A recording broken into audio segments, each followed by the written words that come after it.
మహిళా దినోత్సవానికి ముందే మహిళలకు టోకరా వేశారు చంద్రబాబు.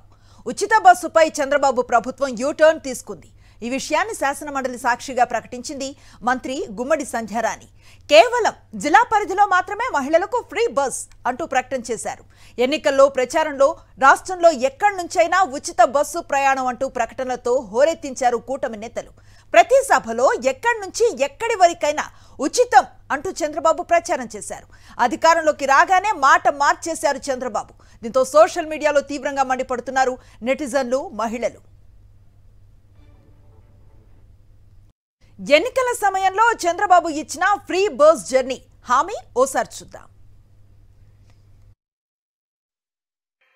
ఆర్టీసీ బస్సుల్లో ఉచిత ప్రయాణ సౌకర్యం ఏమో. నేనే డ్రైవర్ని, సేఫ్ డ్రైవర్ని. మీరు బస్సు ఎక్కితే ఒకటే చెప్పండి, మా చంద్రన్న చెప్పాడు, నేను ఏ ఊరికి పోవాలన్నా నువ్వేం అడగడానికి వీలు లేదు. నేను పని చేయాలంటే పలానూరికి పోతా, పుట్టింటికి పలానూరికి పోతా, నాకు ఇచ్చిన హక్కు చంద్రన్న అని గట్టిగా చెప్పండి. అడిగితే నేనున్నానని చెప్పండి. ఏమీ భయపడక్కర్లేదు. విన్నారుగా చంద్రబాబు ఇచ్చిన హామీ. ఇప్పుడు మండలిలో మంత్రి గుమ్మడి సంధ్య ఫ్రీ బస్ హామీపై ఎలా ప్లేట్ ఫిరాయించారో మీరు చూడండి.